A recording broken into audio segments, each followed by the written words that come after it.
السلام عليكم. في الفيديو ده هنتكلم عن مفهومين مهمين جدا، وهو حاجه اسمها سينكرونايز وايسينكرونايز، وهم كده زي ما تقول ترجمه لحاجه اسمها التزامن واللا تزامن.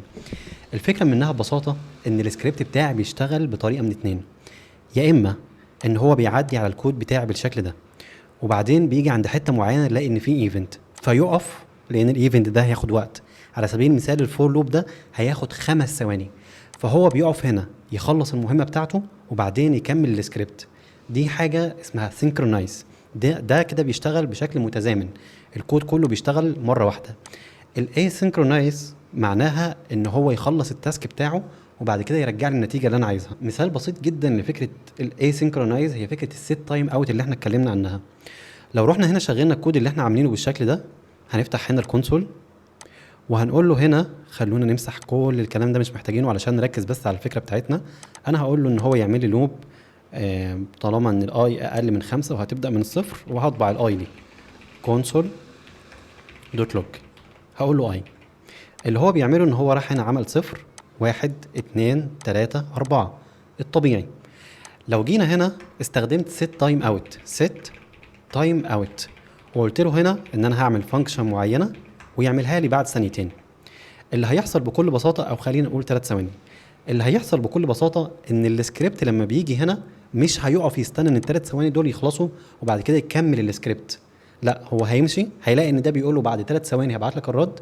دي هي فكره الاسينكرونايز، اللي هو اللا تزامن، مفيش تزامن في الحته دي، وبعد كده بيكمل الكود بتاعه عادي مفيش اي مشكله. ولما ده بيخلص براحته بيبعت لنا النتيجه بتاعتنا. هقول له هنا كونسول دوت لوج، هقول له بالشكل ده تايم اوت ورك، وهعمل له هنا ريلود وهنستنى نشوف ايه اللي هيحصل. السكريبت اشتغل مفيش اي مشكله، مفيش اي حاجه وقفت، وبعد 3 ثواني قال لي تايم اوت ورك. الموضوع ده مفيد في ايه؟ علشان نكون مهدنا للدرس الجاي بشكل كويس. الموضوع ده مفيد ان احنا هنتكلم عن فكره حاجه اسمها اي بي اي. الاي بي اي فكرتها ان انت بتروح تجيب بيانات من بره الموقع بتاعك.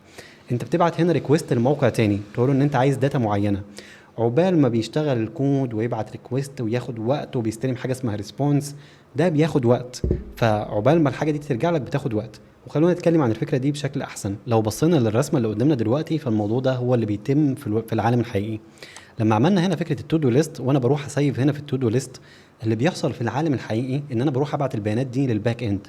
بغض النظر دلوقتي عن ايه اللي بيحصل في الباك اند لان ده مش موضوعنا، لكن اللي بيحصل في العالم الحقيقي ان انت بتاخد ريكويست، بتاخد طلب من المستخدم فيه بيانات معينه وتبعته للسيرفر.